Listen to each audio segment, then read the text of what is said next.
오늘 말씀의 제목은 여호와께서 과연 여기 계시거늘입니다. 옆에 분하고 힘차게 인사하겠습니다. 하나님이 지금 여기에 계십니다. 이렇게 한번 인사하겠습니다. 시작. 하나님이 지금 여기에 계십니다. 아멘.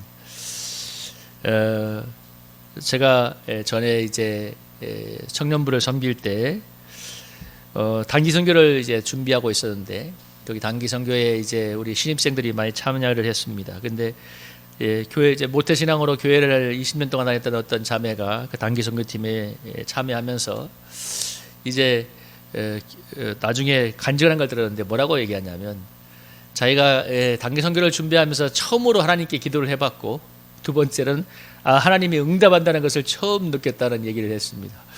그 간증을 듣는데 나중에 단기 선교 후에 좀 속으로는 좀 충격이 되었습니다. 하나는 물론 모태신앙을 어릴 때부터 습관적으로 나온 것도 있었겠지만, 교회를 그래도 20년 다녔는데 기도를 처음 해봤다는 거, 두 번째 하나님이 응답한다는 걸 처음 느꼈다는 것이 때로는 기특하기도 하면서 충격도 되었습니다. 이게 참 이럴 수 있는 거구나. 왜냐하면 또 작년들도 많이 보면 그런 경우도 교회를 많이 오랫동안 나왔지만, 물론 하나님이 이런저렇게 간섭하시고 만나주셔서 오는 경우도 많이 있고 그런 걸 제가 많이 봤습니다. 그러나 또 어쩌면 습관적으로 아니면 누군가에 의해서 오는 경우도 많이 봤는데, 그러니까 어떤 아까 자매 이야기는 어떤 특정한 이야기가 아니라 어쩌면 보편적인 한국교회의 현실일 수도 있습니다. 그래서 교회를 다니지만 오랫동안 변화가 없고 하나님을 만나지 못하는 종교인으로 살 수밖에 없는 경우가 있는데요. 오늘 야곱이 그러했습니다. 야곱이 그랬는데, 그러나 중요한 건 그가 인생의 외로운 강해길에서 오늘 하나님을 만나고 있다는 것입니다. 여러분, 오늘 브엘세바에서 떠나 하란으로 향하여 간다는 성경의 이 야곱의 인생의 중요한 분기점이 나타나고 있는데요. 이때의 나이가 야곱이 77세였다고 합니다. 여기 성경을 추적해서 역산을 해보면 야곱의 나이가 77세예요. 그러니까 70년 넘는 세월 동안 정말 집에서 편안히 살다가, 이 창세기 28장 전에 어떤 사건이 있었냐면, 여러분 한번 성경을 보시면 창세기 27장 41절부터 45절 한번 보겠어요. 창세기, 여기 PPT는 안 나오지만 성경을 한번 보시면 창세기 27장 41절에서 45절, 바로 전장이죠. 27장 41절부터 45절. 여러분, 저와 여러분이 한번 교독해 보겠습니다. 41절부터 45절까지. 그의 아버지가 야곱에게 축복한 그 축복으로 말미암아 에서가 야곱을 미워하여 심중에 이르기를, 아버지를 곱갈 때가 가까웠은즉 내가 내 아우 야곱을 죽이리라 하였더니,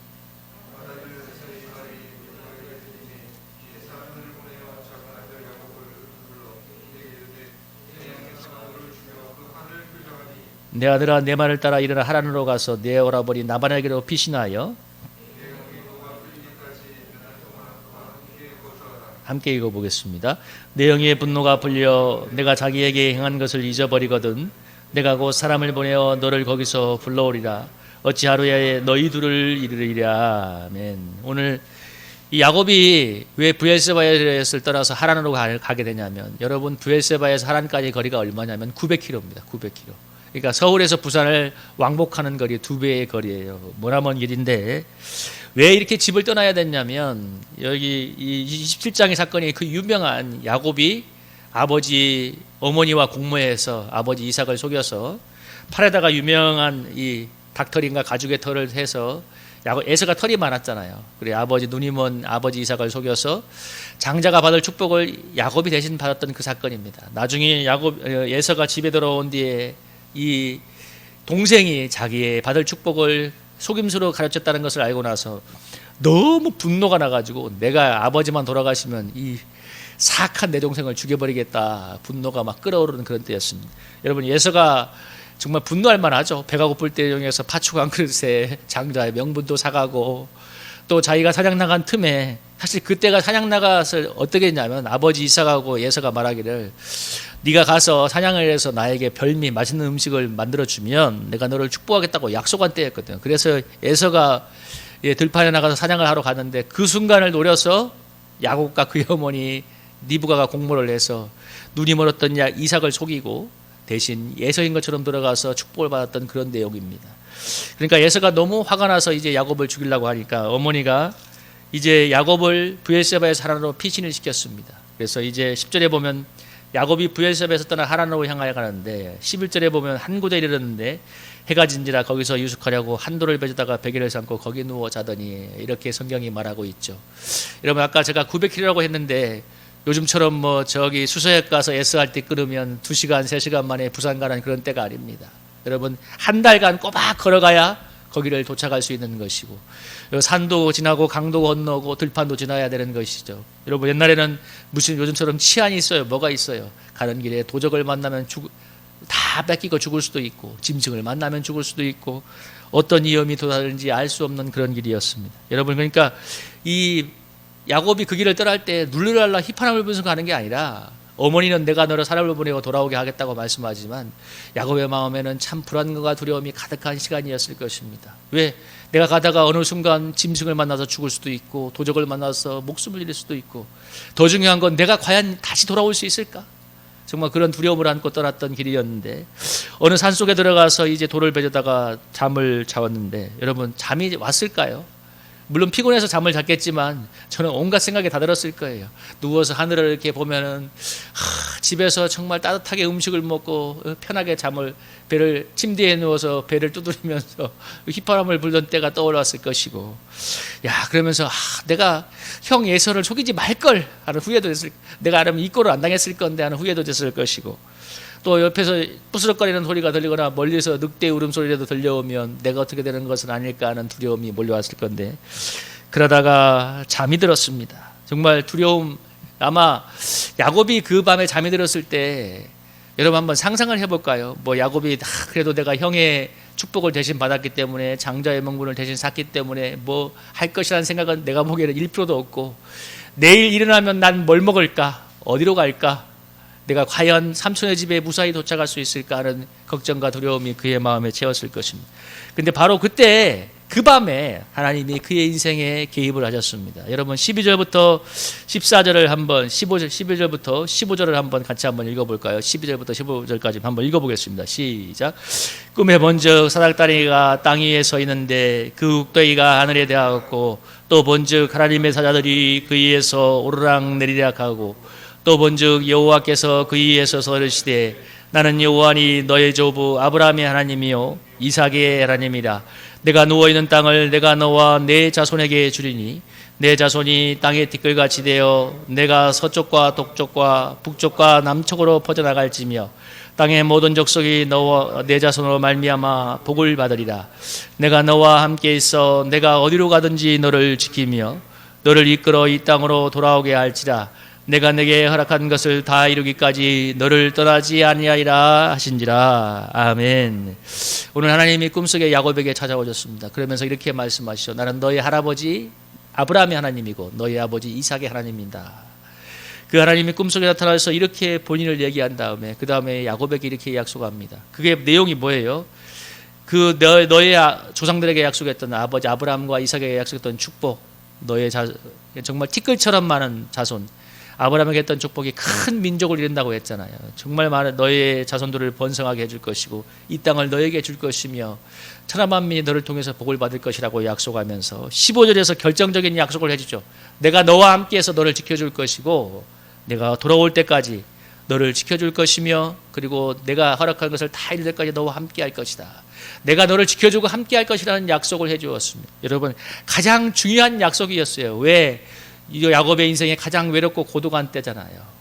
전에 그래도 아버지 이삭의 집에 있을 때는 어머니가 뒤에서 물어주고 하인들도 있을 때고 돌보는 환경에도 있었지만 지금은 도망길에서 아무도 없는 곳, 내일 내가 과연 목숨을 부지할까 하는 두려움이 엄습하는 고독한 그때에 하나님이 찾아오셔서 내가 너의 손을 꼭 잡고 너와 함께 할 거라는 약속을 주었습니다.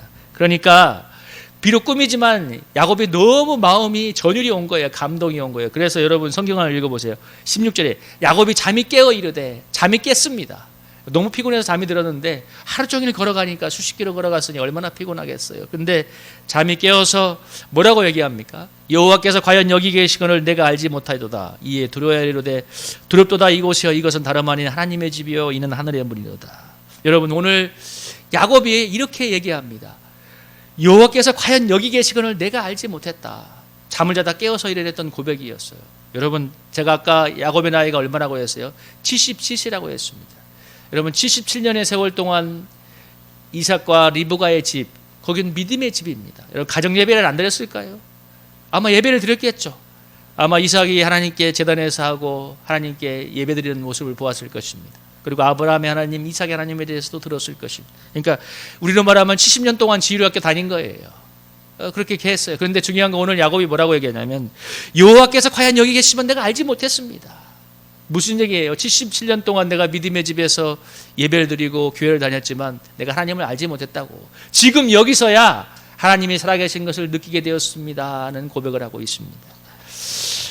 여러분 믿음의 가문에 있었지만 그의 고백처럼 그가 77세를 맞고 있지만 자신의 인생 속에서 살아계신 하나님과 인격적인 만남이 있었던 시간이 바로 최초였던 것입니다. 그 전까지는 그가 그냥 믿음의 집안의 자손으로 있었던 것이죠.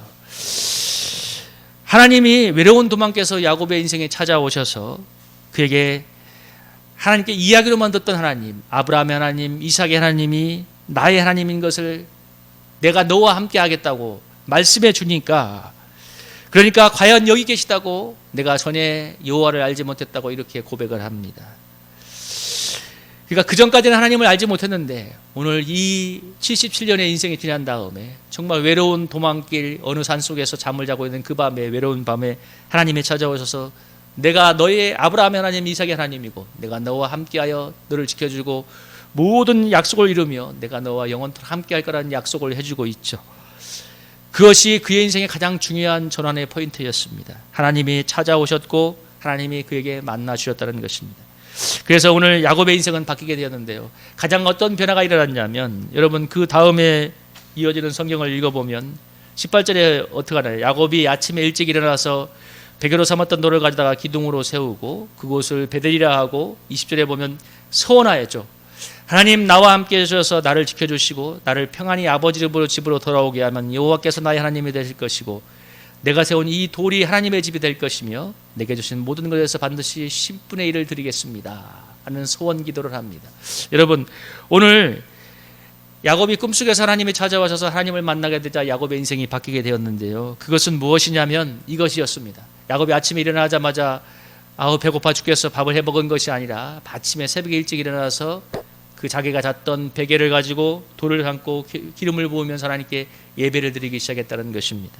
그러니까 이 잠이 들기 전 야곱은 도망자였지만 그러나 꿈속에서 하나님을 만나고 살아계신 하나님의 임재를 느끼고 나서 야곱은 뭐라고 얘기하냐면 예배를 드리기 시작합니다. 예배자로 바뀌고, 그리고 또 이렇게 하죠. 나를 지켜주시고 나를 다시 돌아오게 하시면 하나님 제가 나의 하나님이 되실 것이고 그 하나님께 11조를 드리겠습니다. 소원 기도를 하고 있습니다. 그러니까 그냥 막연히 그런 것이 아니라 살아계신 하나님의 임재를 느끼고 그 하나님에 대한 믿음이 생겼기 때문에 하나님 나를 지켜주시면 하나님이 나의 하나님이 되고 내가 하나님께 예배드리고 11조를 드리겠습니다 하는 소원을 드립니다. 그러니까 하나님을 믿고 하나님을 섬기겠다는 그런 기도를 하고 있죠. 여러분 이것이 77년간 믿음의 집안에서 살았던 야곱의 삶의 가장 중요한 삶의 포인트였습니다. 여러분 77년간 하나님이 계시지 않았다는 것은 아니죠. 그런데 바로 돌베개를 펴고 잠을 자던 그 가장 고독한 순간에 하나님이 찾아오셔서 어느 산속에서 고독의 자리에서 하나님의 살아계심을 느끼고 그 하나님을 예배하고 기도하는 일들이 77년 만에 이루어졌습니다. 하나님이 왜 그전에는 야곱을 찾아오시지 않고 왜 이 아무도 없는 절대적인 고독의 자리에서 그것도 잠이 든 꿈속에서 그에게 찾아왔을까요? 여러분 학자들은 여기서 잠이 든 꿈속에 찾아온 것을 인간이 아무것도 할 수 없는 가장 무력한 때에 하나님이 찾아오셨다고 말합니다. 맞잖아요 여러분. 가장 외로운 도망길에서 잠이 든 순간, 아무 무방비의 무력한 순간에 하나님이 찾아오셨어요. 그리고 그를 만나주시고 그의 인생의 새로운 변화로 역사하기 시작했는데요. 모세가 광야에서 여러분 40년간 양을 친 다음에 40년 만에 하나님이 가시덤불 가운데서 나타나셔서 모세를 부르지 않습니까? 그때 모세가 뭐라고 얘기하냐면 하나님 아버지 저는 말도 못하고 아무것도 못합니다. 제가 하려면 다른 사람을 보내세요. 내가 너와 함께해서 이스라엘 백성을 출애굽해서 약속의 땅으로 인도해 드리겠다고 얘기하지만 근데 모세가 손사래를 치고 못하겠다고 하니까 하나님이 화를 냅니다. 내가 너에게 입을 말자라는 나로를 붙일 것이다. 내가 너에게 능력의 지팡이를 줄 것이다 하면서 정말 못하겠다고 손사래를 치는 모세를 달래서 여러분 하나님의 역사를 이루어 가죠.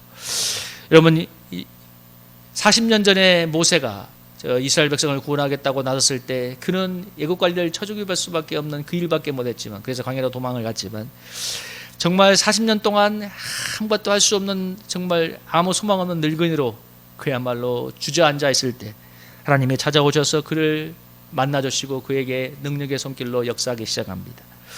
요셉도 다윗도 인생의 광야에서 하나님을 뜨겁게 만났고 거기서 하나님을 경외하고 하나님을 예배하는 사람, 정말 진정한 신앙인으로 거듭났습니다. 여러분, 왜 광야 같은 순간을 지나고 왜 광야 같은 어려운 순간을 지날 때가 필요한가? 그게 바로 하나님을 인격적으로 만나는 가장 중요한 순간이 되기 때문에 그렇습니다. 여러분, 아까 제가 태풍 얘기를 했는데, 여러분 태풍이 오면 순기능적인 하나가 뭔지 아세요? 바다의 적조를 한 방에 없앨 수 있답니다. 수십 메타의 파도가 치니까 그 바다에 여러분 양식장에 그 적조가 생기면 그걸 막으려고 거기다가 막 황토를 뿌리고 막 온갖 몸부림을 치잖아요. 근데 태풍이 한번 와서 확 갈아퍼주면 그 넓은 바다의 적조가 다 사라져 버린대요. 바다가 한번 뒤집히면서 산소가 공급되니까. 여러분, 장마가지만 안 좋은 것도 있지만 저 골짜기에 숨은 수많은 쓰레기들과 더러운 것들을 다 씻어가 버립니다. 정화를 시켜요. 대자연을 누가 가서 수만 명이 가서 할 수 없는 정화를 시켜줍니다. 마찬가지로 하나님이 이 야곱의 인생 77년의 인생의 가장 결정적인 순간에, 가장 야곱의 인생의 위기일발의 순간에 찾아오셔서 그를 만나주시죠. 그래서 저도 보니까 일과 목회를 병행하는 지금 몇 년간이 제가 하나님과 가장 뜨거운 동행을 하는 때예요. 그러니까 신앙생활 처음 하던 때, 그때 다음으로 제2의 영적인 부흥기가 왔어요. 근데 어쩌기 인간 외형적으로 보면 가장 어려운 때를 지나가고 있죠. 근데 참 반대로 하나님이 만나주시는 뜨거운 손길은 훨씬 더 강력하고 은혜가 됩니다. 많은 계시도 있고 깨달음도 주십니다. 그러니까 야곱이 그 밤에 만났던 하나님이 나의 하나님이고 저와 여러분의 하나님입니다. 그것 때문에 외롭고 고독하고 과연 같은 인생의 순간을 하나님이 때로 지나가게 하시는 것입니다. 그 속에서 나의 하나님을 만나기, 이게 중요한 거예요. 나의 하나님. 오늘 하나님이 말하잖아요. 나는 아브라함의 하나님이고 이삭의 하나님인데, 중요한 거예요. 내가 너와 함께 할 것이다. 이제 내가 너의 하나님이 되겠다는 거죠. 여러분, 교회 와서 맞아요. 성경 속의 하나님, 목사님이 말하는 하나님, 아버지가 말하는 하나님, 누군가 권사님이 말하는 하나님, 장로님이 말하는 하나님 얘기는 들을 수 있지만, 중요한 건 나의 하나님을 내가 인격적으로 만나고 체험하고 그래야 능력이 있지 않겠습니까? 아브라함과 이삭의 하나님이 아닌 야곱의 하나님, 그리고 나의 하나님을 만나는 순간이 도래한 것입니다. 그 하나님을 만난 야곱이 이생으로 처음으로 진정으로 예배를 드리는 거예요. 살아계신 하나님의 임재 앞에. 잠이 깨잖아요. 자다가 잠이 깨서 여기가 하나님이 계셨구나, 내가 알지 못했다 하고 바로 아침에 일어나니까 제일 먼저 했던 게 이 베개를 갖다가 이 기둥 위에다가 기름을 부으면서 하나님께 예배를 드리지 않습니까? 이게 바로 하나님이 야곱을 브에르세바에서 한 달이란 그 광야길을 지나가게 하는 이유였죠. 야곱이 이렇게 하나님을, 근데 여러분, 야곱이 이렇게 하나님을 만났다고 해서, 하나님과 인격적인 만남이 있다고 해서 야곱의 현실이 갑자기 달라진 것은 아니었습니다. 여러분, 야곱은 여전히 한 달 동안 걸어서 하란으로 가야 됐고, 야곱의 전 인생을 보면 여러분, 하란에 가서 77세에 하란에 가서 뭘 하기 시작했어요? 외삼촌 라반의 밑에서 이제 같이 할 때 외삼촌 라반에게 몇 번이나 속임을 당하면서, 사실 20년 동안 외삼촌 라반이 속이잖아요. 그러면 부려먹잖아요. 그래서 나중에 야곱이 뭐라고 했어요? 나중에 그 삼촌에게 떠나올 때 20년 때, 삼촌께서 나에게 10번이나 속이면서, 품삯을 속이면서 나를 부려먹었지만 하나님이 나를 복주셔서 이렇게 내가 오늘날 거부가 되었다고 얘기합니다. 그러니까 그만큼 외삼촌 라반이 사악한 사람인 거예요. 근데 여러분, 야곱이 얼마나 뼈에 사기는 회개를 했을까요? 야, 형을 내가 속였을 때 형이 얼마나 열받았을까?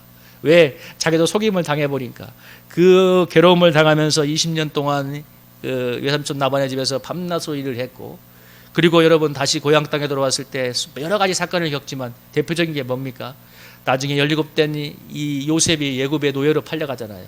근데 요셉이 노예로 팔려갔을 때 형들이 제일 먼저 와서 뭐라고 했냐면 짐승이 물어가서 죽었다고 했어요. 거짓말을 했어요. 그러니까 이 짐승을 죽인 피를 묻힌 옷을, 야곱의 옷을 갖다가 주면서 죽었다고, 야곱이 자기 자식이 죽은 줄 알고 그 많은 시간을 속고 살다가 나중에 130대 되었을 때, 그때 그 중동 일대에 대흉년이 들었을 때, 요셉의 나이 39살 때, 야곱의 나이 130세 때에, 그때 야곱이 애굽 땅으로 내려가게 됩니다. 그러니까 그 늦은 나이에 정말 굶어 죽음을 피하기 위해서 내려가는데, 성경에서 여러분 만나는 장면을 이렇게 기록하고 있습니다. 창세기 47장 7절 10절에 보면, 여러분 저와 여러분이 한번 교독해 볼 거예요. 한번 읽어보겠습니다. 요셉이 자기 아버지 야곱을 인도하여 바로 앞에 서게 하니 야곱이 바로에게 축복하며, 야곱이 바로에게 아뢰되 내 나그네의 길의 세월이 130년이니이다. 내 나이가 얼마 못되니 우리 조상의 나그네 길의 연주에 미치지 못하나 험악한 세월을 보냈나이다 하고 야곱이 바로에게 축복하고 그 앞에서 나오더라. 아멘. 여러분, 오늘 야곱이 자기의 인생길을 뭐라고 했어요? 내 나이가 130살이었는데 한마디로 요약을 하죠. 험악한 세월이었다. 정말 험악한 세월을 보냈어요. 속임도 당하고 자식이 죽는 아픔도 겪고, 실제 죽은 건 아니지만 여러 가지 수많은 사건을 당한 다음에, 그 다음에 뭐라고 합니까? 내가 정말 흉악한 세월을 보냈다. 근데 이 야곱이 변화된 결정적인 한 가지가 있습니다. 바로왕을 볼 때 뭐라고 합니까? 야곱이 여호와의 이름으로 바로왕을 축복하고 있습니다. 여러분, 이게 결정적으로 변화된 거예요. 그는 수많은 고난의 시간을 지나가고 험악한 세월을 지났지만 광야 속에서 하나님을 만나고 하나님을 임재를 체험하고 나니까, 여러분, 그 최강대국 애굽의 바로왕 앞에 섰을 때 사실 야곱의 모습은 뭐냐면 먹을 게 없어서 일가족 70명을 데리고 애굽으로 피난온 거예요. 그것도 자기 힘으로 온 게 아니야. 그나마 자기 아들 요셉이, 자기 형들이 팔아먹은 그 아들이, 죽었다고 생각했다는 아들이 이 애굽에서 총리가 되어서 7년의 대평년에서 수많은 양식을 적축한 데에 수많은 사람들을 구원하는 놀라운 일을 했기 때문에 그 아들이 애굽에서 총리로 그렇게 인정을 받고 바로왕이 총애를 받는 아들이니까, 두 가지의 하나님을 믿는 믿음도 있을 거고, 또 하나 아들 덕에 그 초라한 자리에 서 있었지만 뭐라고 합니까? 바로 야곱이 바로왕을 이렇게 축복을 하고 있습니다. 사실 여러분, 바로가 그걸 축복을 받을 때 속으로 뭐라고 하겠어요? 이 인간이 몰라도 한참 몰라. 내가 누군데? 내가 니들은 먹을 게 없어서 재우 나한테 몸을 의탁하러 온 사람들 아니냐. 근데 중요한 건 야곱이 수십 년간 그 험악한 세월을 지내면서 만난 그의 하나님에 대한 믿음이 있고, 더 중요한 건 그의 믿음의 열매 요셉이 있었기 때문에 오늘 당당하게 하나님을 이름으로 축복할 수가 있었습니다. 여러분, 오늘 우리가 하나님을 만났다고 해서 당장 현실이 내일 달라지지 않을 수 있습니다. 아니, 대부분 그래. 오늘 내가 뜨거운 은혜를 받고 뭔가 결단을 하고 막 하나님을 입신을 한다고 해서 내일 당장 현실이 달라지지 않을 수도 있어요. 그러나 중요한 건 내 안에 그런 하나님과의 만남이 있으면 하나님을 향한 나의 신앙이 달라진다는 것입니다. 믿음이 달라지고 가치관이 달라지고, 여러분, 하나님을 경외하는 신앙이 되고, 그럼으로써 내 삶이 하나님을 간증하는 믿음의 증인으로 자라가는 거예요. 여러분, 오늘 야곱이 험악한 세월을 보냈지만 바로왕 앞에 설 때 자기의 살아계신 하나님을 이름으로 축복하고 있지 않습니까? 그게 야곱이 하나님을 만난 결과고, 또 야곱이 그 험악한 세월을 지나갔지만 그 속에 하나님을 예배하며 믿음을 지킬 때, 여러분, 창세기의 가문을 보면 아브라함과 이삭과 야곱, 그 이어지는 가문의 계보는 분명히 유다가 맞지만, 그런데 사실 창세기의 결정적인 아브라함 가문의 열매는 누구냐면 요셉입니다.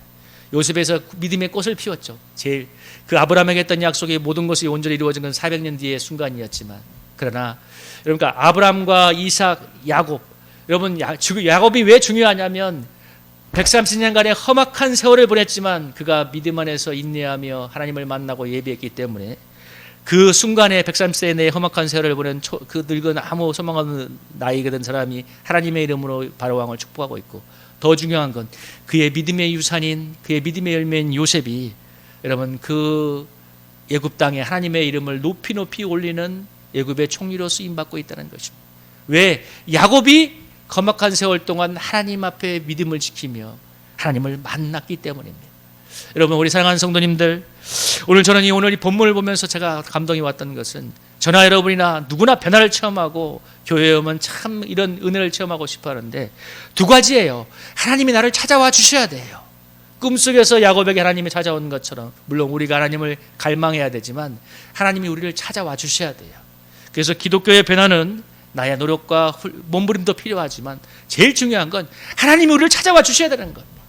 하나님이 우리를 만나 주시면, 여러분, 77년 동안 사실 변화가 없었잖아요. 그 전에 야곱은 사기꾼이에요. 형의 그것도 속임수로 내가 원하는 건 뺏는 사람이에요. 좋은 건 영적인 거라고 말할 수 있지만 그러나 결정적인 걸 팩트를 놓고 보면 사실 사기꾼이에요. 자기가 원하는 것은 결코 이 속임수라도 뺏어야 되는 사람이에요. 그런데 그가 하나님을 만나게 되었을 때, 그래서 여러분 130년 동안 험악한 세월을 보냈잖아요. 그렇지만 중요한 건 뭐냐? 그 속에서 그와 함께 하신 하나님, 그 하나님을 만남으로써 그가 변화되어서 여러분 이 요셉을 통하여 아름다운 열매를 맺고 오늘 그 134의 노인 야곱이 세계 최강대 왕 바로왕을 축복하는 그 믿음의 자리에 서고 있습니다. 저는 여러분 130대 야곱이 바로왕을 축복하는 그 장면을 상상해 보니까 요즘 상상해 보다면 저 아프간의 산속에 어느 저 마을의 족장이 탈레반 사건 때문에 미국으로 피난와가지고 백악관 가가지고 대통령 만나면서 아주 막 거만하게 박수하면서 내가 알라의 이름으로 당신을 축복합니다. 뭐 이런 느낌 아닐까? 여러분 이제 상상이 되겠어요? 그런 거예요. 근데 중요한 건 야곱이 믿음이 있고 하나님을 만난 체험이 있고 그의 믿음의 열매인 요셉이 애굽의 하나님 이름을 높이 올리기 때문에 여러분 그 세계 최강도 왕 바로왕에게 여호와 이름으로 축복하고 있습니다. 여러분 나중에 50장을 읽어보면 야곱이 죽으니까 70일 동안 애굽이 애곡했다고 합니다. 얼마나 요셉의 영향력이 컸으면, 얼마나 어마어마한 요셉의 영향력이 컸으면, 다른 것도 아니에요. 다른 나라의 그 어느 늙은이가 죽었는데 70일 동안 애곡을 해줘요. 우리 사랑하는 성도님들, 야곱이 130년간의 세월이 험악했지만 중요한 건 그 속에서 하나님을 만났다는 것입니다. 하나님을 만나고 하나님을 예배하는 경외하는 신앙인이 되었을 때 하나님께서 그의 삶에 정말 최강대국 왕 바로왕에게 하나님을 간증하는 믿음의 증인이 되게 하였습니다. 우리 사랑하는 성도님들이 지금 아니면 나의 인생길이 계속해서 광야 같은 가시밭길일지라도 그 속에서 저와 여러분이 하나님을 만나고 그 하나님으로 예배하고 우리가 변화된다면 하나님이 나를 통하여서 하나님의 이름을 높이고 하나님을 증거하는 믿음의 증인으로 세워주실 줄로 믿습니다. 그런 은혜가 있기를 주님의 이름으로 축복합니다.